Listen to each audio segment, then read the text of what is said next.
अपनी देखे ना, ऑपरेशन रद्दुल मंसूर कामयाब हो गया ना, और रद्दुल मंसूर ऑपरेशन की कामयाबी के बाद एक और चीज हुई।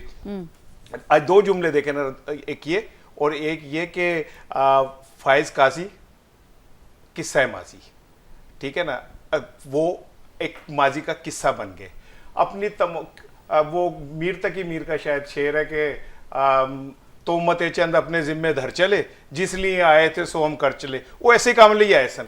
अच्छा, अब आप देखें कि जो उन्होंने लैंग्वेज इस्तेमाल की जजों के हवाले से अपने, इतनी सख्त लफ्ज ना मेरे अल्लाह करे मुंह से निकल जाए, हालांकि मतलब इतनी गैर मुहज्जिब घटिया किस्म की जबान उन्होंने इस्तेमाल की, एक चीफ जस्टिस को जेब ही नहीं देती।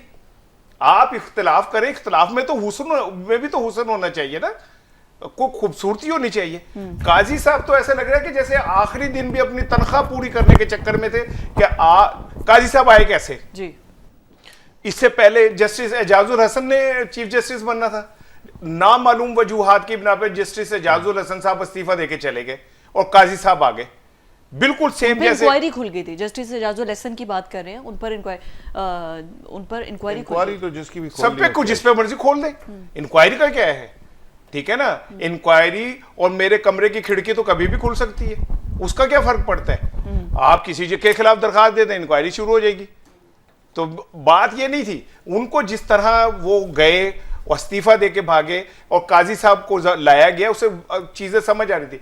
अब काजी साहब इस चक्कर में उन्होंने तो कल इंतहा कर दी ना, कि जाते जाते ऐसा लग रहा था जैसे कह रहे थे कि फिर सोच लो, मैनू ही रख लो, और फिर एक बारी मैं तुहानू चांस दे रहे हैं, मैनू रख लो, मेरी देखो मैं किहो जी गल्लां कर रहे हैं, इससे ज्यादा मैं क्या आप लोगों की वो कर सकता हूं गुलामी।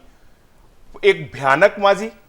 जस्टिस मुनीर के साथ में उनका नाम इसलिए नहीं लिखूंगा कि कहीं जस्टिस मुनीर की रूह ना नाराज हो जाए, हालांकि हम सबसे ज्यादा वोस्ट जज उन्हें करार देते हैं। इनके दौर में पाकिस्तान जितना सियासी अदम इस्तेकाम का शिकार हुआ काजी साहब के, पाकिस्तान की हिस्ट्री में कभी नहीं हुआ। इन्होंने इंसानी हकूक के हवाले से बदतरीन रिकॉर्ड बनाया, जमहूरी हकूक के हवाले से बदतरीन रिकॉर्ड बनाया। इन्होंने ऐसा सियासी क्योस पैदा किया कि जो आज तक नहीं समझ रहा है। तो मैं ये समझता हूं कि याहिया साहब जो हैं, एक तो वो याहिया फिर आफरीदी हैं, ठीक है ना। तो आफरीदी तो वैसे ही बड़े मशहूर हैं फ्रंट फुट पे छक्के मारने के, ठीक है। और मेरा ये यकीन है कि ये वो वाले आफरीदी नहीं, पठान होने का फायदा ना लें आप यहाँ पर। नहीं सुन लेना, मेरा ये यकीन है कि ये वो वाले आफरीदी नहीं है जो 2 छक्के मार के आउट हो जाएंगे, ठीक है। हम साढ़े शाहिद अफरीदी अगर उसका तो ये रिकॉर्ड था, उसका ट्रस्ट हम उस पर करते थे कि वो अंदर आता था तो मुझे पता होता था 5 आउट अब 6 हो जाएंगे।